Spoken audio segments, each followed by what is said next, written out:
All right, everyone. All right, everyone. So Google Sheets part one. Why do we need Google Sheets? Well, for people who love spreadsheets, it's sort of a a dumb question, right? Because they can't imagine a world without spreadsheets. But as more people start to gravitate towards them, it's easy to see what common everyday uses might be for them.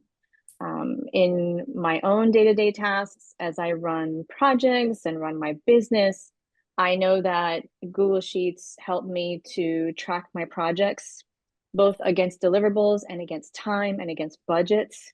So I use it to stay on track financially, to make sure that we're meeting our goals, our deliverables, all that good business. As a matter of fact, this class goes into a project management spreadsheet as well.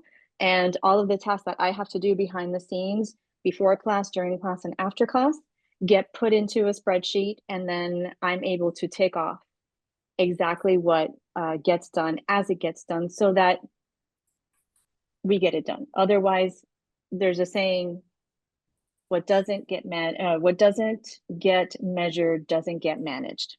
All right. It's easy to lose track of stuff, and we're all very busy and we all have many different hats that we wear. So that's one example. I can tell you that also in day-to-day living, people use Google Sheets to keep track of their personal finances, to create household budgets, for example, but also even to create a calendar and meal plan for the month.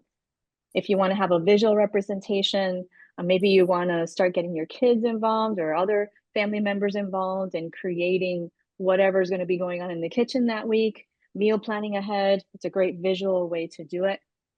Calendars can also be created. So keeping track of multiple people's schedules, for example, creating timesheets, all kinds of ways, lists, all kinds of things that you can do using spreadsheets. And they don't all have to be gridded and look really sort of boring. We can definitely play with color and formatting so it almost starts to look less like a spreadsheet and more like a document, which makes it sort of more interesting or user-friendly to use. So we won't be getting that fancy today, but we will be taking a nice little toe dip into Google Sheets, and hopefully you'll be inspired to try to incorporate them not only into your day-to-day lives, but also as you start to see more and more of them pop up in your TPF work. So with that, I'm going to break for the question of the day. And the question of the day is, tell me one thing about Google Sheets that you are looking forward to doing, and one thing that kind of scares you about Google Sheets. Go ahead, Carol. What scares me is that we get a direction. Oh, it's so easy to filter, to just look at your work. You know, this is how we do it. And I'm always so afraid that I've just screwed it up for all the other team members. Okay. So that's so like we'll be talking about the undo feature. Right. That's my panic. Fair. And is there one thing you're looking forward to maybe figuring out, or maybe that you've heard other people talking about? Not panic. Just not panic. Always a good bet. Always a good bet. Amanda? I like Google Sheets. It seems similar to Microsoft Excel, right? Similar. Yeah. So I've had to kind of like OJT, just on the job training, figure out Excel, but Google Sheets is similar, but I know it's a whole nother. And I understand it, but I worry about if I edit somebody else's, and I know now that you have to have permission, or am I going to make a sheet? Did I upload it correctly? Can everybody see it correctly? So that, like, putting it into the cloud and sharing it, I'm not comfortable with. But that's my goal, is to be more comfortable. That's my goal for. And I think you're in the right place then. Yes. So I'm like, as soon as I saw it, I was like, oh my goodness, I'm not good at this. But just because I'm not good at it doesn't mean I don't have to do it. So I need to do better. Let me just take a moment to celebrate you running towards your fear, because technology has a way to turn people off that way. And they can be intimidated pretty easily by technology. And it's pretty common, actually. So I just want to applaud you for being here and saying, you know what, I don't know this. I'm not good at it. Maybe I won't even use it, but I don't know it and I probably should. So I'm here. Yes. Help me out. Thank So you. I do celebrate that because that's honestly half the conquering is already done. So that's great. Thank you. So yeah, for sure. It's important to celebrate that. Let me also say that Google Sheets is not an exact mirror of um, Microsoft Excel. However, because Microsoft has taken to requiring expensive subscriptions, unless your job pays for your Microsoft 360 subscription and they make you use it, then I would not pay for a subscription as just an individual casual user. I don't think that the average user needs to pay for the functionalities in Excel, which can be really advanced data visualization stuff that engineers are doing, for example. Most of us will probably be absolutely fine with Google Sheets. And again, the beauty of it is that it's all free. And so because I spend quite a bit of time and effort making sure that people of all shapes and sizes and all walks of life are able to use technology tools, and a lot of them who aren't able to access these tools don't do so because, don't do so because it's an economic question. You know, we have gotten our kids in public schools sort of addicted to Microsoft 360. Well, when I was in school, you just paid for your Microsoft Word license once, and then you just kept getting the free updates. But Mhm. now they've gotten greedy, and Yes. we're at the point now where they are really charging, I think, a hefty price, and it's an annual renewal. So I absolutely advocate for Google Workspace. By the way, it is Google Workspace, not Mhm. Google Workplace, Google Workspace. So I totally advocate for Google Workspace.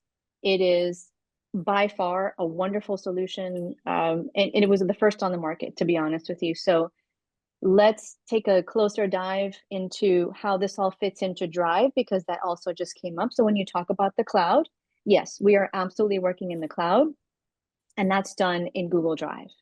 So remember, the first thing you have to do is sign in order to access your Drive and also Google Sheets. A couple of different ways that you can do that. I normally just sign into my Gmail, and then I'll start showing my screen in just a second. I normally just sign into my Gmail, and oh, there's a message from Victoria that says she has to cancel tonight, so that's good. We are not expecting her any longer. Let me go ahead and share my screen so that you can kind of see the different ways to log in. This is my TPF inbox. In the top right-hand corner, you've got your checkerboard or your waffle. Depends on whether you're hungry, whether you see it as a waffle or a checkerboard, I guess. The easiest way to do it, like I said, is to just end up here. But you can also open up a tab. Let me make sure that I'm in the right spot. I gotta shift y'all's photos around.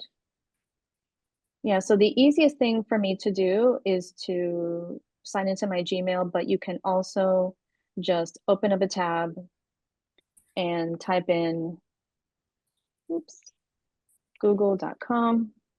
Are you all seeing the Google search bar? Okay. And it's already signed in. That's the first thing you're going to look at. And I also want to stress this point because working as a TPF consultant, this is just one facet of your life. You probably have another 9 to 5 job, or maybe you have other volunteer roles that you hold, or you have other personal Gmail accounts. It's supremely important that you are signed into the right Gmail account, because everything you do moving forward after you signed in is going to be identified by that profile. So you want to make sure that you are signed in, and the easiest way to verify that is to look at the top right-hand corner. I'm already signed in. If I weren't, this would be replaced by sign in. The other thing I'll say is that for safe and private browsing, this is also the best place. Once you've opened up your browser, you would hit File in the top left-hand corner of your browser, and you would choose a new private window. Sometimes you also have the option to do a new private tab, but a new private window or a new private window with Tor. And that will give you the ability to sign in without being tracked, which is kind of cool. So that's a side note.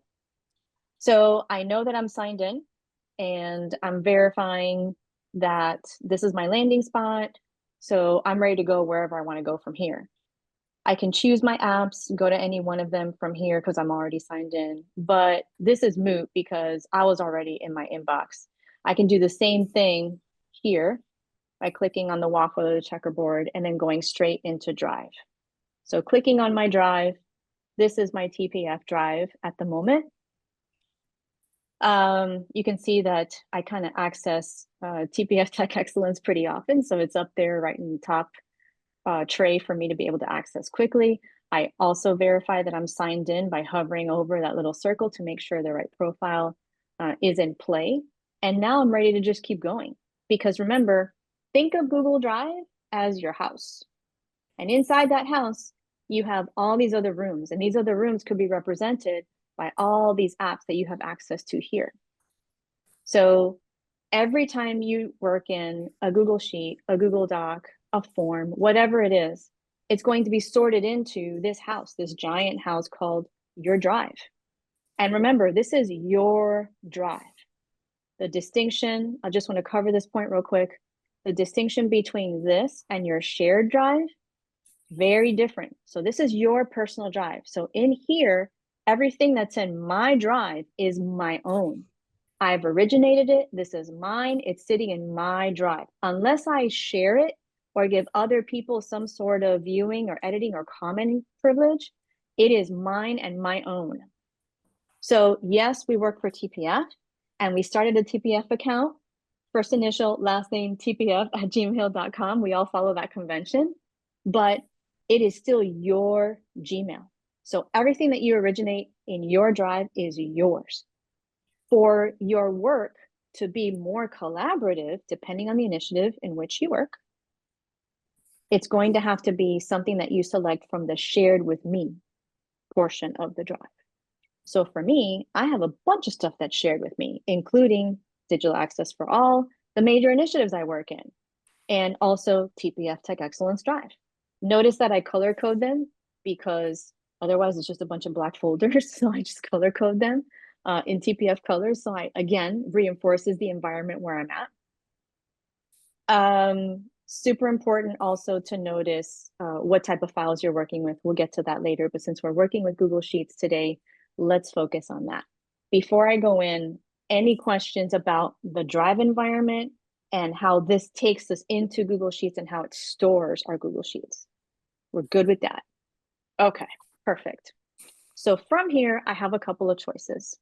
I like to sign into my Drive before I start any application. But you can very easily go Google Sheets and it will take you right into Google Sheets. However, you got to make sure you're signed in, people. Super important. All right, let's go back to Drive and we'll start our adventure there. So let's go into my Drive and I'm going to go ahead and launch a Google Sheet. A couple of different ways I can do that. The easiest way is to click on the plus new button, choose a Google Sheet, and then you can also make a selection from a blank spreadsheet or from a template. I have to tell you, I don't use templates too often. I kind of just work from scratch, but I've also developed a little mini library of my own templates that I like. And so it becomes easier for me to work with something that's really familiar to me. There are some really useful templates out there, and I definitely invite you to check them out because they're quite stunning. And you could kind of just, pop them in. The beauty is that the formulas that you all have heard about, they're automatically going to be plugged in there. So if you want to find a template for budgeting, for a project, for timesheets, you're going to find one and it's going to be customized, and you can even customize even more based on your needs. But for now, let's just choose a blank template. So going to my blank template, here it is. We're going to have some fun in here today. So what I want to do is share this with you in the chat. And this is our spread sheet. Here it is. You can go ahead and open that and kind of keep it off to the side. Right now, I want you to watch what I'm doing so that we can reproduce some of these tasks when you get a turn to try them out for yourself. Are you all seeing the untitled spreadsheet? No, mine's saying I need Well, access. right. Oh, no, are you seeing mine? Yeah, yours, Yes. Okay, perfect. So hang on to that. Don't open it just yet. I will grant you access in a second. But good catch, because again, it's my drive. I didn't share it Oh, with you okay. yet, so you don't get to see it. Ah, And you will have different levels of permission as you will see. So right now, this is me. I am showing you because I'm sharing my screen through Zoom, but you would not be able to access this independently outside of Zoom because I have not shared you in. And here's the magic share button over here in the top right-hand corner. Okay, first thing we want to do is name it. I get extremely aggravated with people who do not name their spreadsheets. They get so excited about just diving into the work that they forget to name the document. And then before you know it, and of course, we're all guilty of this, before you know it, you can go back to your drive and then type in untitled spreadsheet. I'm going to do it here just for fun. I'm going to type in just to prove my point, untitled spreadsheet. And this is everything that's there. And there's more. This is just a few that came up. So it is a very common error not to name your spreadsheet. We are not going to make that error. Very tacky. So let's decide on a naming convention. My personal naming convention is very similar to TPFs. So I don't know if this goes across all initiatives. I think it will once we start having more collaborative work and uniform work in Drive. But I can tell you that with Kiara, she prefers to have the date. So my naming convention is the date also. So what's the date? 14? Yeah, yes. 14, 2025. That's my naming convention. I like the full year. She does 25. So 3/14/25 test spreadsheet Google Sheets class. Okay. All right. I've named it. I've not committed that cardinal sin. But where is this? Right now, this hasn't been assigned any sort of path. So it's kind of just in a sort of holding pattern, if you will, in Drive. I can move it. It is sitting in our mock drive right now, and you have access to the mock drive. It is sitting in the mock drive. How do I know that? I click on the folder icon with the arrow, and that tells me the pathway. So right now, it's sitting in Sheets, and I can move it if I want. I can also look at all the locations that I might want to move it to. Right now, it's just suggesting where I might want to move it to. If I click on this, it shows me, I can go back one and kind of see where it's been, sort of the path, right? So right now it's just sitting in Sheets because it's not really been given a folder. So I'm going to move it. Actually, let me go back to suggested. I'm going to put it in the mock drive. I can also click on this arrow, by the way, to see what's in there, just to make sure that's where I want it to be. Or if I'm really sure, I could just hit Tech Excellence Mock Drive and click Move. I'm going to move it there. I'm going to say yes. And now you all will be able to find it in the mock drive because you have access to it, although you may not be able to comment or edit it. So that little pop-up message that came up that said, are you sure you want to move this? Should I change the user permissions? That's because different folders have different permissions depending on who owns them. So for example, the Tech Excellence mock drive is probably owned by Kiera, and she's decided that it's just open.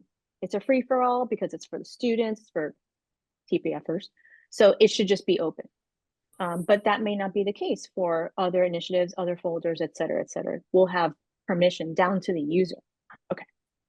How are we doing so far? We know that this is a spreadsheet that we now have access to in the Tech Excellence mock drive, and the Tech Excellence mock drive sits in our shared drive, not my drive, shared drive, but the shared drive is in my drive, like it's in my drive.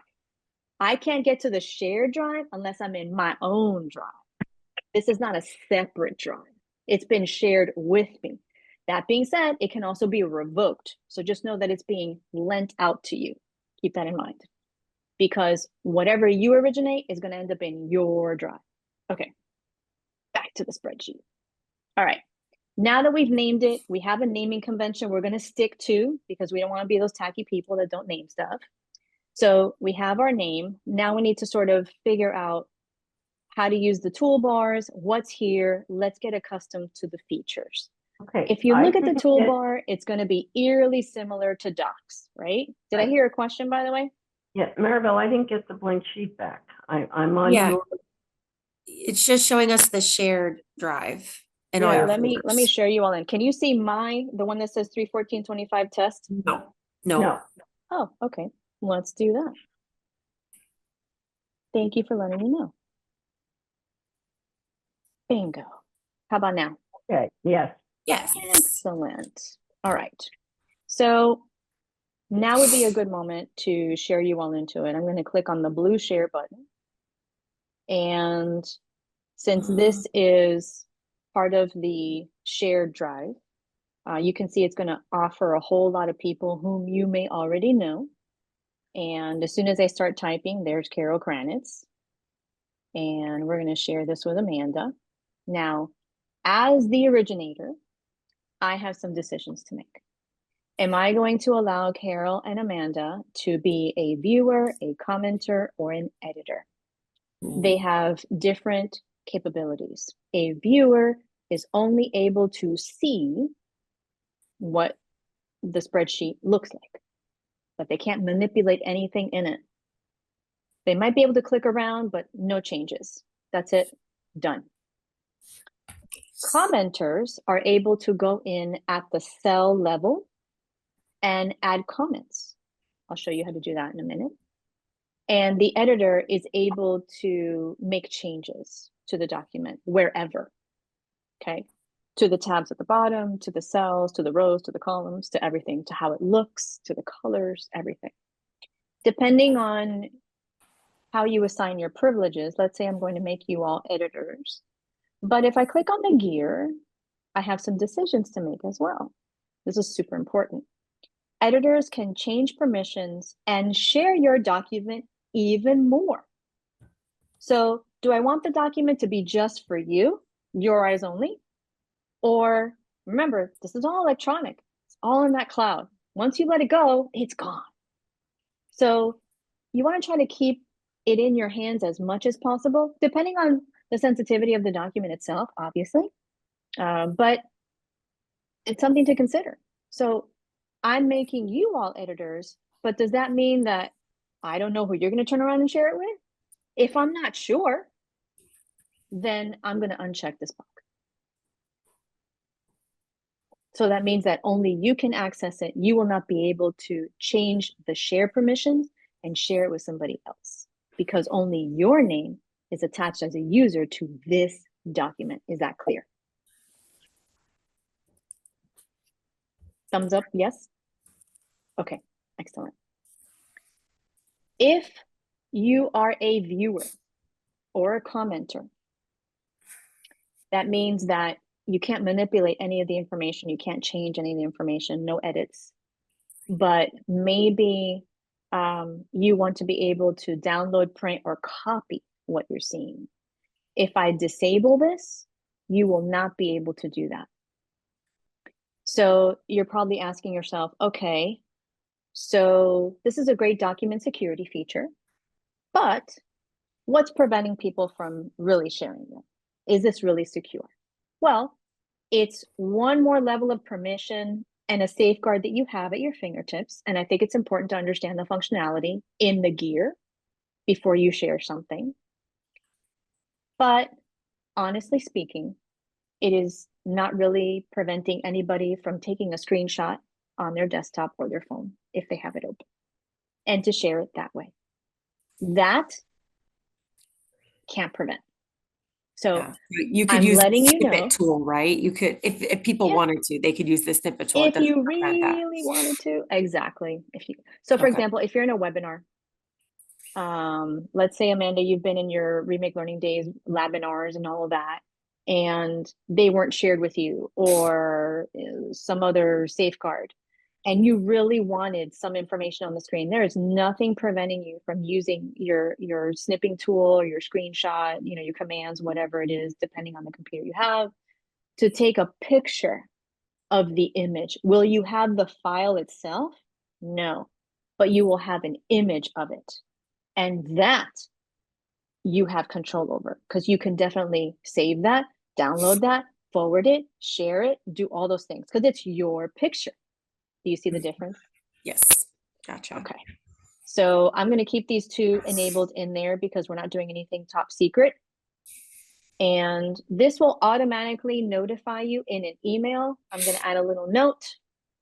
This will be our common worksheet. Ooh, today. Let's not call it common. Let's call it collaborative. And I'm going to send it. You all are both editors now. So as soon as you open it on your end, you're going to see up here in this sort of top right-hand portion that your little bubbles will pop up. So your profile bubbles will pop up. Maybe it's your picture, maybe it's your first initial. We'll see what happens. So switch over to your email. And as soon as you get it, do me a favor and open the spreadsheet.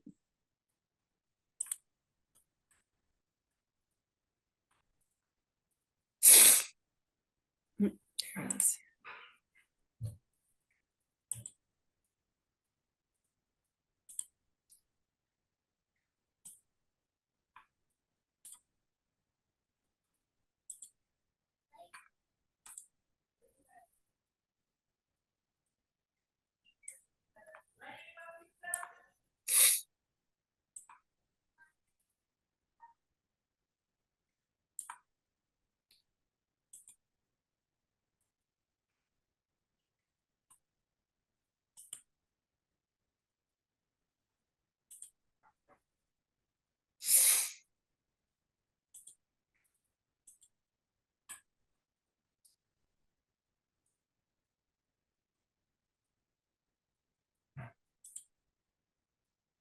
All right, so I see Amanda's icon here, and as soon as I hover over her, I can see her email and her picture. So I'm also confirming that I've shared it with the right person and the right email address. From here, there are other functions as well, which are kind of collaborative. I can instantly video call her if I want to chat about this, which is kind of neat. We can also schedule an event around this. We can also add more people, or sorry, add her to contacts. Same thing with Carol. With Carol, it's just the letter C. I can send her an email about this. I'm confirming her email address. That copies the email and creates a whole message if I wanted to back in email. But yeah, lots of cool things happening here. So why am I seeing you all in here and active? Because you are actively looking at the sheet.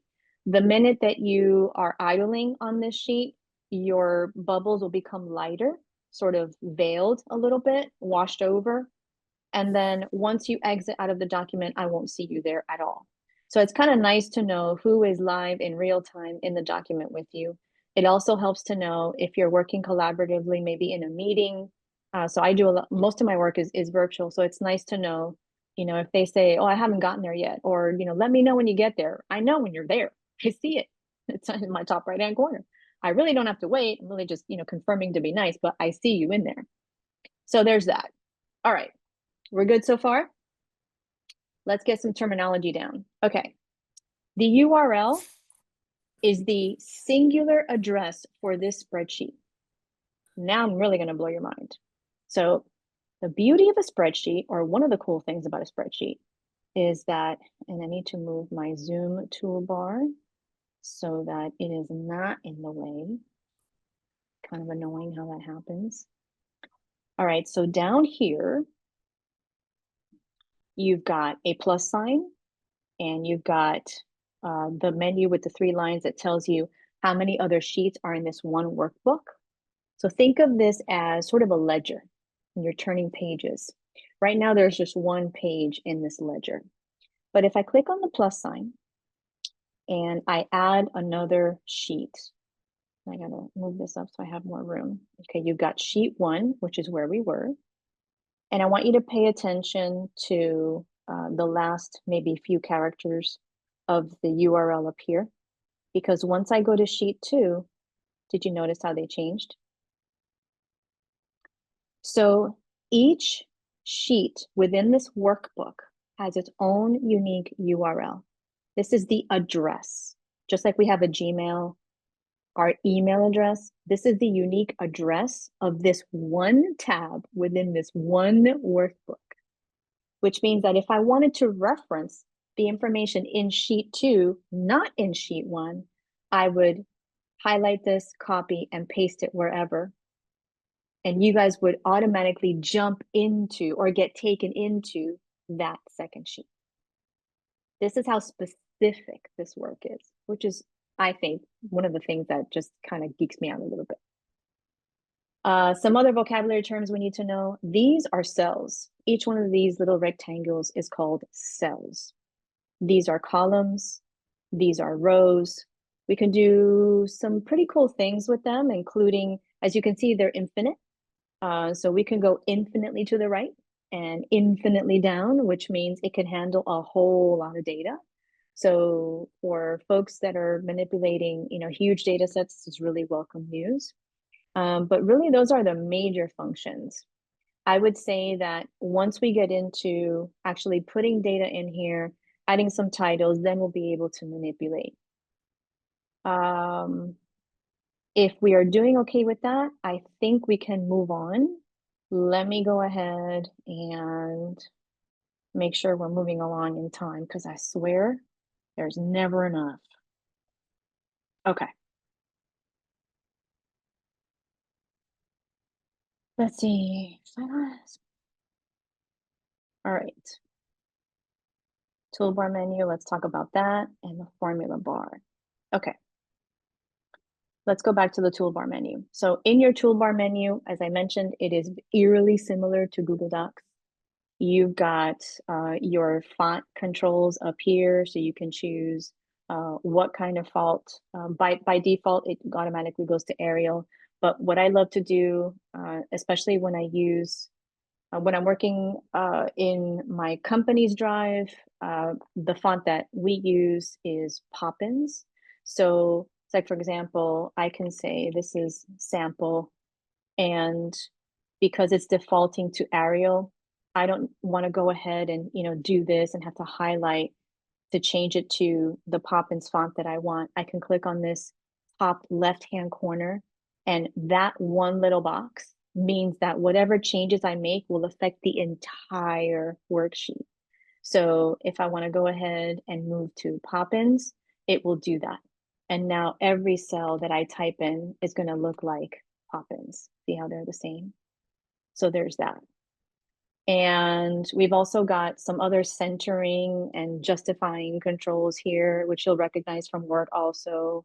I think the one thing that people sort of shy away from is the grid lines. The grid lines don't have to be there.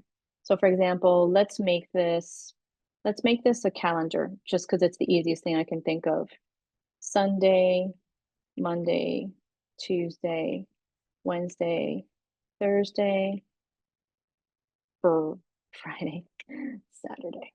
And I'm gonna go ahead and no, I think we'll leave it like that. We can just add the days of the week or put the numbers in anywhere we want.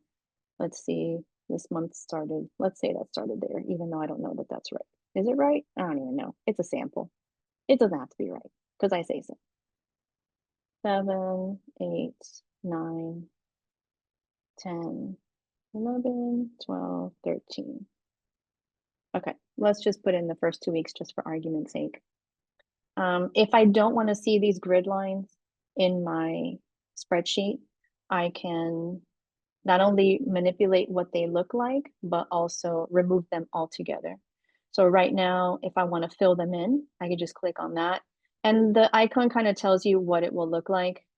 If I deselect that, I can click no border and then they're gone, or maybe just the bottom, or maybe just the top, the sides, and then before you know it, you've made a box. But you could also have accomplished that by doing this one. I can also change the strength of the border. I can also change the color. So if I wanted it to be red and I wanted the line style to be thicker, then that's what it would look like. So lots of freedoms to kind of play around with here. If you're thinking that maybe the rows look a little narrow, that is true, but I can also make them bigger. All I have to do is pull on the line to make that whole row bigger. I can also pull on the column to make that column wider. So there's a lot of customization that you can do here. If you decide that you have misplaced where you have started to work on your worksheet, let's say that you should have maybe added another row because you want a title. You forgot to put in a title. I can click on the first row and I can either right click using my mouse or I can use the insert function. I can insert a row above or below where I'm at, let's say above. Now I have another row that looks just like this one. It's just as wide with the same wide first column A. And then maybe I want to change this color and I want it to be a different background because this is going to be, let's say, a title. And now that I've done that, I can say, let's add, this is my title, because I'm not even giving it a title. That's how boring I am. Let's say this title is really small. I can change the font size to whatever I want. I can also merge all of these rows together so that the title spreads across evenly along the top row from cells A through G or columns A through G. I can merge horizontally. And then I can ask it to, you've seen these controls before in Docs, center it. And now it's starting to look like a pretty cool calendar. All of that to mean that you can put quite a bit of information in here. Right now, you're probably thinking, well, how much could I possibly fit in that Monday the 1st? You'd be surprised because I have some options here. I can format the cell by choosing the wrapping menu. And if I want the information to overflow, it's going to overflow into other cells. If I want to wrap it, it's going to capture the whole thing. And otherwise, it'll just show me a clip. So for example, I'm going to grab some text from somewhere. I'm going to say, I don't know, what is a spreadsheet?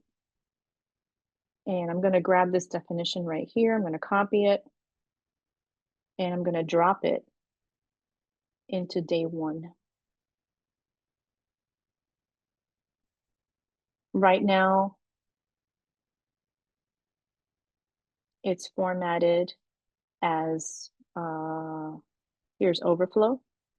And I can also format it as wrap, which means it's going to show me the whole thing. And I can also format it as a clip. So just to tell me that something is there. And then if I made a mistake altogether, I can just undo to my heart's content and just have it go away altogether and it's gone. So yes, the cells and the rows are very adaptable and they're very flexible depending on whatever information you want to put in there. We are only working in sheet 2 right now. I've purposely used this one so we can leave sheet 1 open so that we can start our collaborative practice. So let's decide what we can do in here. And because your homework assignment hint is going to involve the use of formulas, I think we should probably try to do something simple, like maybe some sort of summation. We all have to do invoices. I think the invoice process might be different for some of us, but I know we all have to create some sort of invoice for Nancy to get paid.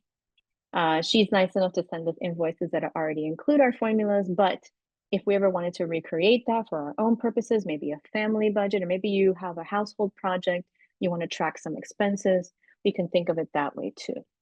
So let me start adding some titles in here. We're going to call this household project. And let's call it, I don't know, what's a project that could involve certain phases? Backyard reno. Okay.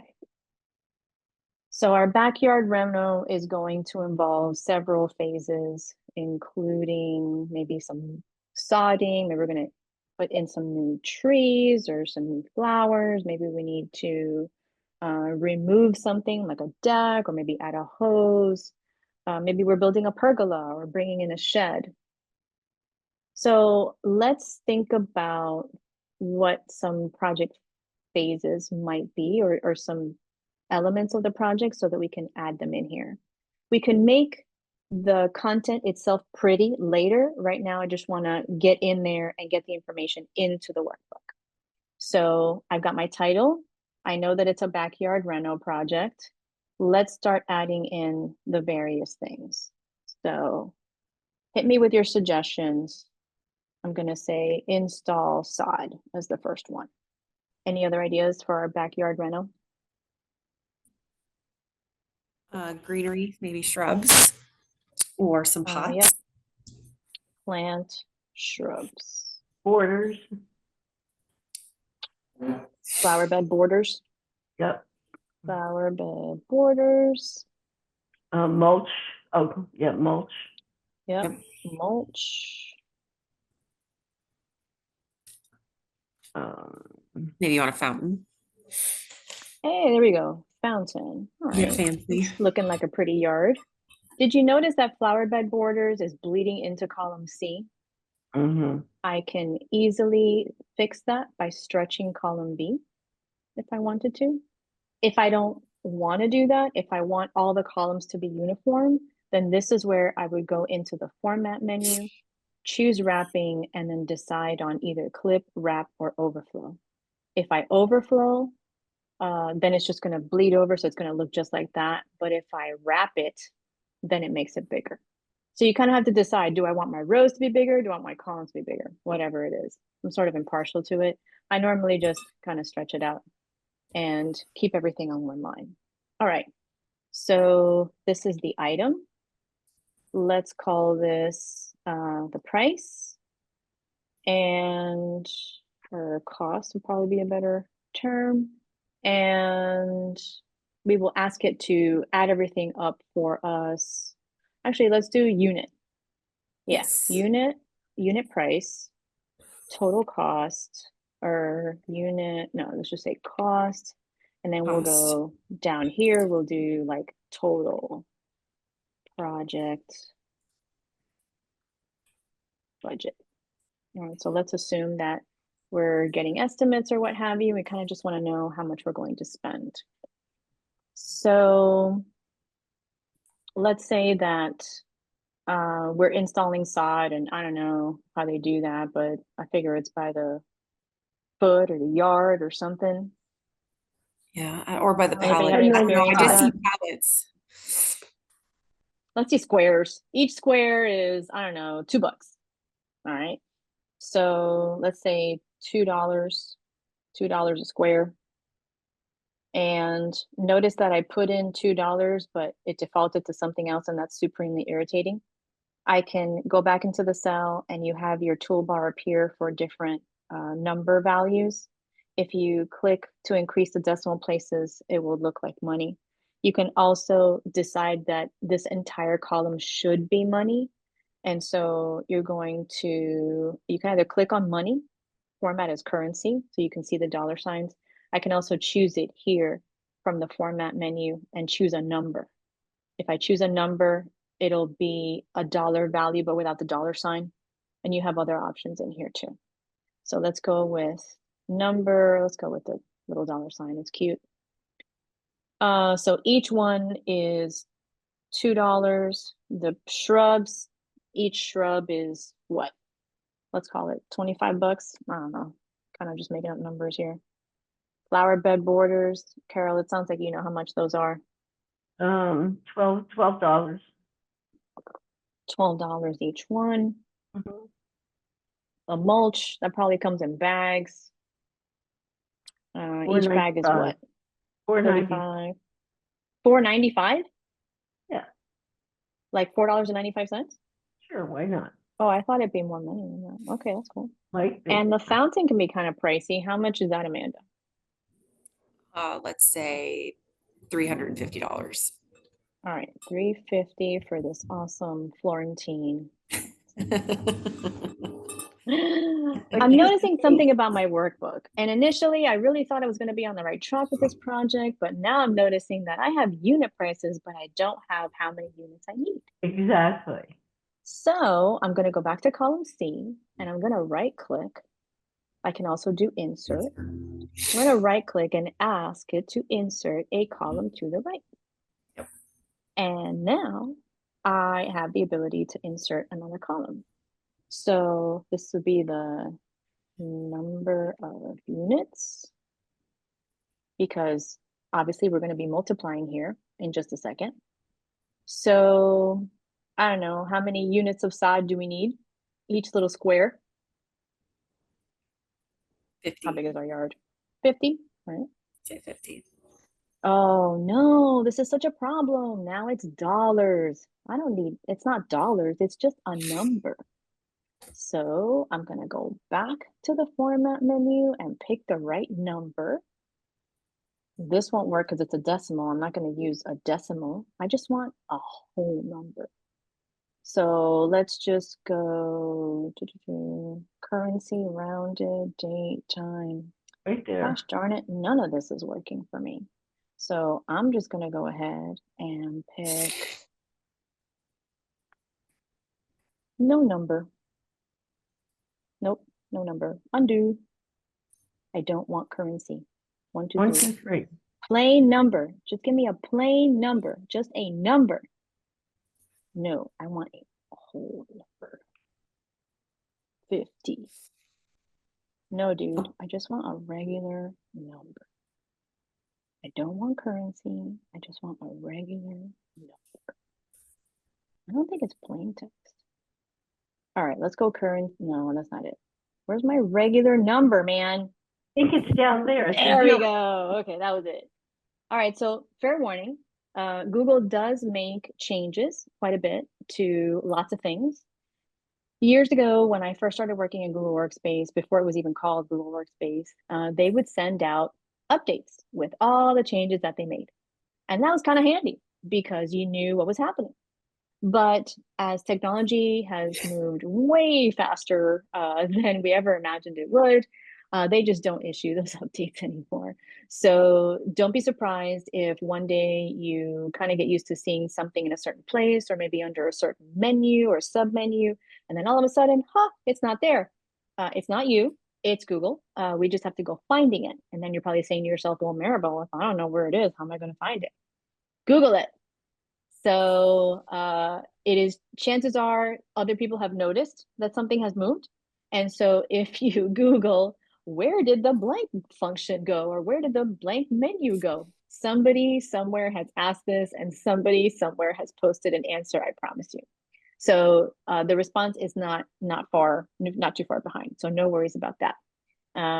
Yeah, that's the great thing about the internet. People talk about it. So you're not going to lose track of it for too long. All right, so now we have our units straight. It ended up being that plain number. So let's go ahead and make that the case for the whole column. So we don't have to go through this process again. Let's format, oh, sorry, yep. Let's format the number and it's gonna be just a plain old number. Now we don't have to worry about it. How many shrubs are we looking at here? 10. 10 shrubs. Flower bed borders, I guess they come in strips, Carol, how many? 6. 6 is good. Each bag of mulch? 25. 25 bags of mulch, and this one fountain because we are not that fancy. If it bothers you as much as it bothers me that these numbers are extremely to the right, I will justify them towards the middle. With money, I do like it to justify to the right because that way you can see your decimals lining up, so I tend to leave that alone. However, because this is bothering me also, I'm going to go ahead and highlight that entire row and shift everything to the middle because that is how much I pay attention to those things. All right, so now that we know what we need, how much each unit or thing is, and how many of those units we need to figure out how much we're going to spend on our budget. So we're going to let the spreadsheet do our math for us. What's the formula that we need? You don't have to remember any of these. You can hit the equal. You can hit the equal, and it will automatically suggest, based on what you've written in there, what it's going to be. So you can hit tab, as you see there, and it will automatically calculate that for you. So I'm going to click on tab, and there it is. And the same thing is going to happen to all of them. So based on the first selection that we made, and you can verify that the math is correct. Great. Now we have all of our costs down, which means the total project budget is going to be the sum of all of those cells. Now, what am I adding? I'm going to add this value and this value and this one and this one and this one. How'd you do that, Maribel? Well, I selected them. On my computer, it's command. On yours, it might be control. So whenever you're picking multiple things, so I hit command and spacebar, or mouse, command and spacebar. I can also manually enter the cell numbers, which are really useful, right? You got to know what we're talking about here. So E8, I'll call them E. So if you have anything but E in there, you know it's wrong. And then the different rows. So E8, 9, 10, 11, and 12. This is our entire project. And that's it. We're good to go. All right, Maribel, Yeah. question. If Sure. you did equals C8 plus D8, okay. CA, C8. C8. Yes. Would you put Oh, a plus in there instead of saying sum? C8 plus, and then like, D8. oh, we're My actually, well, we're computer not has a adding different C, we're sum. adding, yeah, we're adding E's because that's the total cost. Are Oh, you trying E, to I'm add the sorry. unit prices or the number of So units? I Because we wanted to can. add, excuse me, D8. Oh, okay. Yeah, let's do that. D8, right. Plus, D8 plus. but it's not plus, it's times. Ah, well, you said plus initially. It should be C8 times D8. C8. Carol, I think you lost me. Are you trying to just look for another way to do it? No, I'm just asking Oh. if you have to put the word sum in. Oh, so I habitually, whenever I need to find a formula, I hit equal and I write, well, I hit equal and I write sum because that's my that question. will also, yeah, so that will also bring up other options as well. Okay. But I Right, can also look at my functions, right? By Right. clicking on Sigma. So if I click on Sigma in my toolbar, this is going to open up, oh, do I want the sum? Do I want the average? Do I want to subtract? All kinds of things. It does, you know, pretty cool amount of stuff. So Maribel, let my me, sum is different than yours. your sum. I have Okay, a where do sum we of go wrong? $895.75. All right, so let's check our formula because I'm already seeing the mistake. So look at, remember that when you click on a cell, the function is going to appear in this function bar up here, okay? So it is calculating $545.75 based on E8, based on E9, oh shoot, based on E9, E10, E11, and H14. So that is where we went wrong because there's nothing in H14. So good catch. That's why the total's wrong. I think I did that when I was trying to figure out Carol's question. So let's add, what is it? E13, E12. E12. E12. That should be Yeah. 8. Yep, there it is. That's There it is. Yep. That makes So sense. it's always handy to go back and make sure it's adding what you want to add. So this is our total project budget. If I were sharing with someone, maybe I could highlight this. So that's the first thing that they see, which is kind of fun. If I want to maybe know how many total things I'm buying, I can highlight without even making it a line, just out of curiosity. This is also another way to calculate cost without showing it. So if I click on that first cell and drag it all the way down, in the bottom right-hand corner, I've got my sum. I'm buying 92 things. So That's a nice feature. there needs to be space for 92 things in my yard. I can also do the same thing for the cost. There it is down there. So a couple of different ways for us to attack this. Now that we have our little project budget all set, let's say that we're going to submit this to approval, let's say. I'm going to delete this row because all these spaces are bothering me. So I just right-clicked and deleted that row. But now it's time to make things pretty.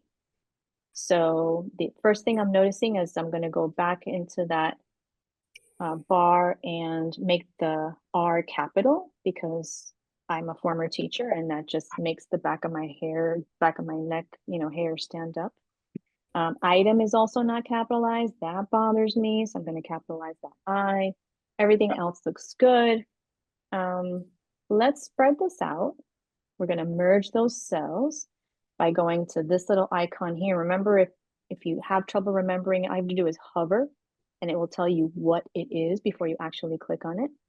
So I'm going to merge these cells and then I'm going to center, which is the horizontal aligning. So it's in the middle.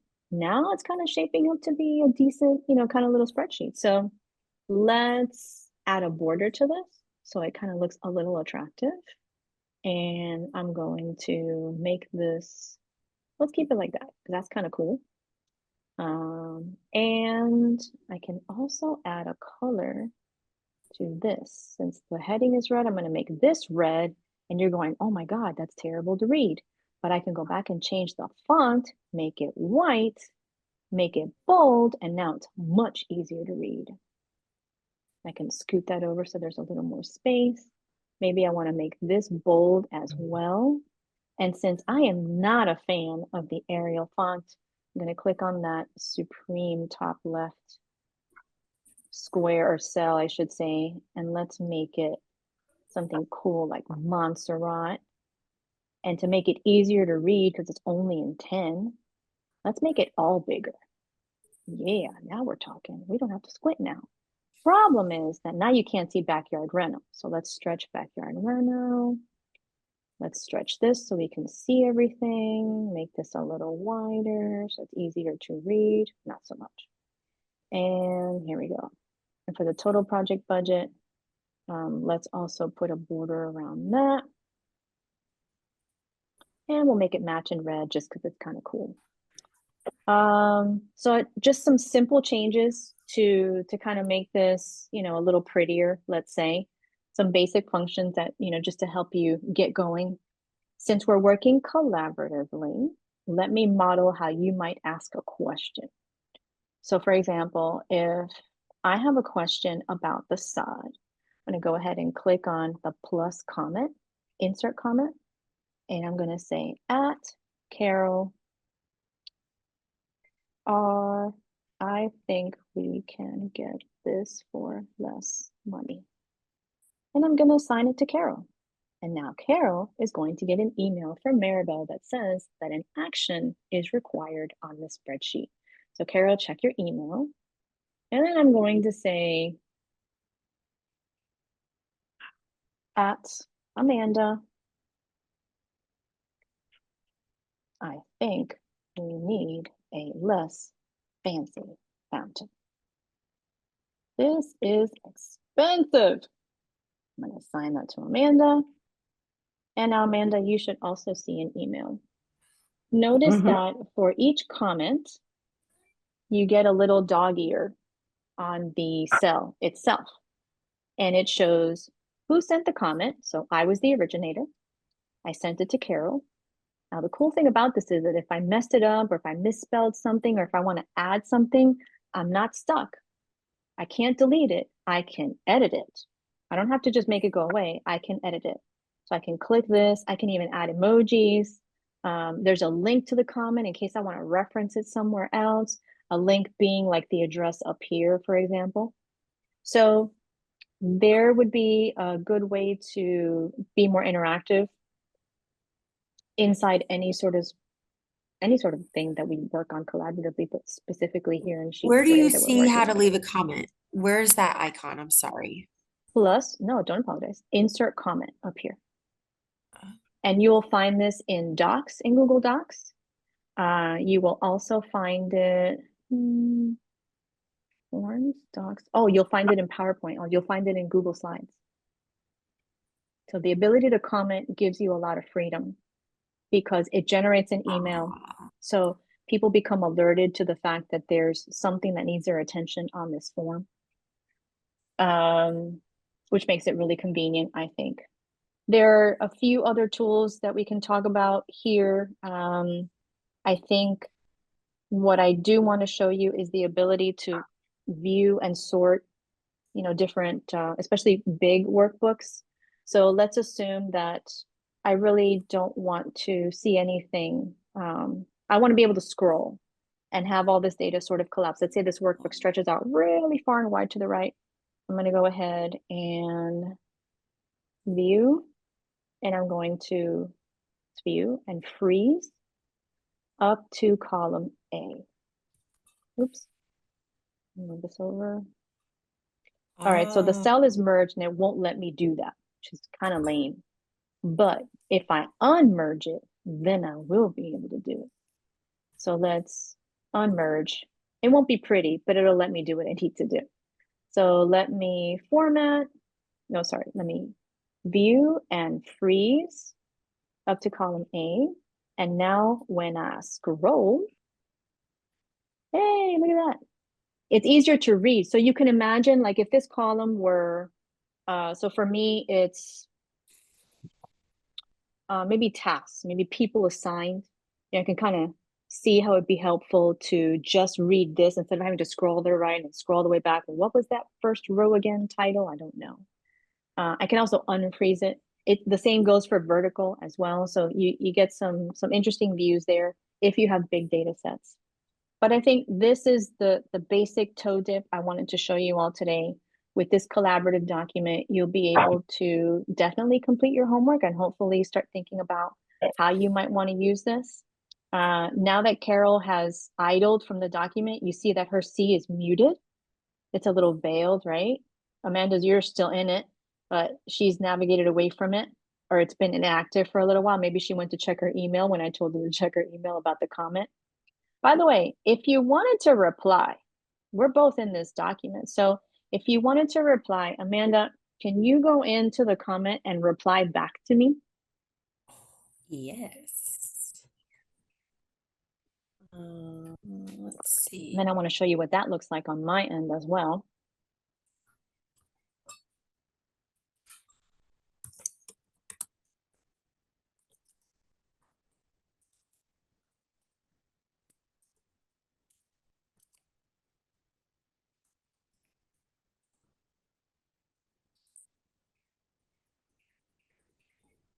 Let me know when you did that.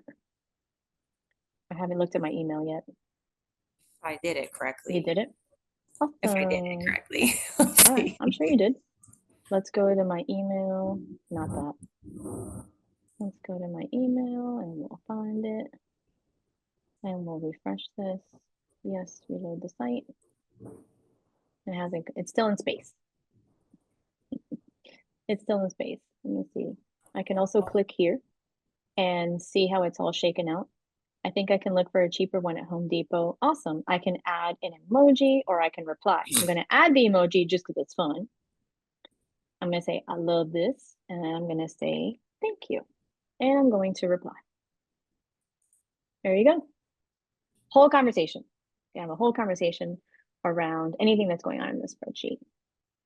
Carol, how are you feeling? Anything I can help you with before I send you off? Both? Oh, no, it was good. I replied to you also. I thought it was a good price. I have. All right. Now, you're probably thinking to yourself, okay, cool. Now, when we're about to share this, let's say it's in its publishable form and we need to send it off to Deborah, right? We don't need to have all these comments for Deborah. So let's go ahead and mark this as resolved since Carol refuses to find another price for the side. Right.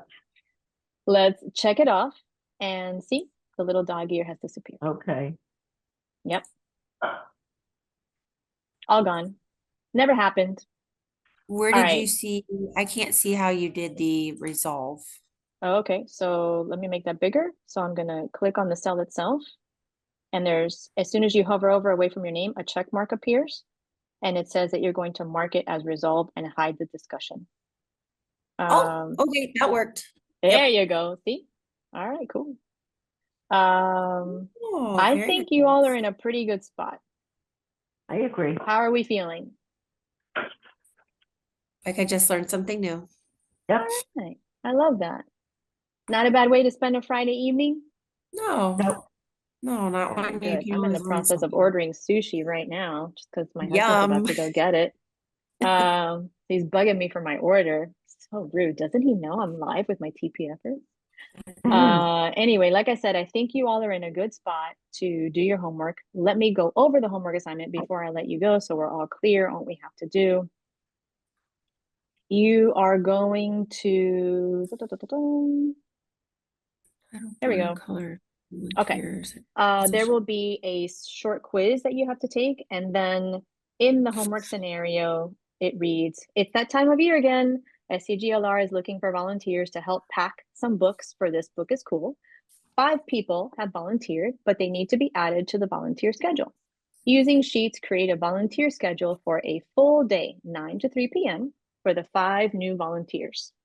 The schedule must include a title, borders, colors, the day of the week, the names of the volunteers, and their different volunteer positions, including a lunch break. Be creative and use your imagination. For assistance, contact me, your class instructor. Once you complete your sheets, you'll have instructions to send that over to Kiara, as you do with all the rest of your classes. So like I said, every element that we covered here today will definitely assist you. And by the way, the test spreadsheet is in your mock drive. And if you have a question as to where that is, let me show you where that is, because that's going to help you sort of as your sample, right? All right. So I'm going to share. Annabelle, before Yeah, you do that, yeah. where is the assignment for the homework? It's not in an email. It's going to come in an email as soon as we're done with class. Okay, thanks. Yeah. So you sign into your drive and you go to shared with me. And if it doesn't automatically show up here, it probably won't if you haven't accessed it recently. Just type in tech e drive and there it will be. Okay. All right. Okay. And then once you go into your tech excellence drive, it will be the e mock drive. You could probably just search tech e mock drive and then go into sheets. And then there is our here we go. Test sheet. Wait, hold on. Let's update this. Tech e mock drive. Oh, actually, let's go back a second. Maybe I filed it in the wrong point. I did. Look at it down here. I'm so glad I did this. Let's move it. Let's move it right from here. So you know how to do that. Right click. I'm going to organize it and I'm going to move it. And now I'm going to move it to, it's going to suggest a bunch of places, but I'm going to go all locations, shared drives, just because I want to go through the whole thing like mentally. Oh, come on, my dude. Here we go. Tech Excellence mock drive. And we're going to put it in sheets. Yes, that's exactly where I want it because that's where everybody else's spreadsheet is. We're going to move it. And now it's in the right place. I go Great. to, yeah, so you should be able to access that right here. Oh, it went too far. Sheets. Okay. There it is down there. 314.25 test spreadsheet. And you know what? So it sort of stands out. I'm going to rename it. So I'm going to right click. I'm going to call this Maribel's Google Sheets Club. There we go. All right, kids. I will send you an email shortly with your homework assignment. Okay. And if there's any follow-up that you need to help you finish that, don't hesitate to reach out to me. Also, there's a part 2 and a part 3. So be on the lookout for that. If those classes are not offered and you want to keep going, you can book a one-to-one session just like Amanda did. And again, there's a video library, there's the digital learn library. So there are lots of opportunities for you to hone your skills, but you do have the benefit of coming back and getting additional instructional support. So I hope to see you in a future TPF Tech Excellence class. It was fun hanging out with you tonight on a Friday evening. I'm sad that Victoria didn't join us, but we had a ball. Okay, thank you. All right, Yes, guys. thank you Bye. very Have a good much. one.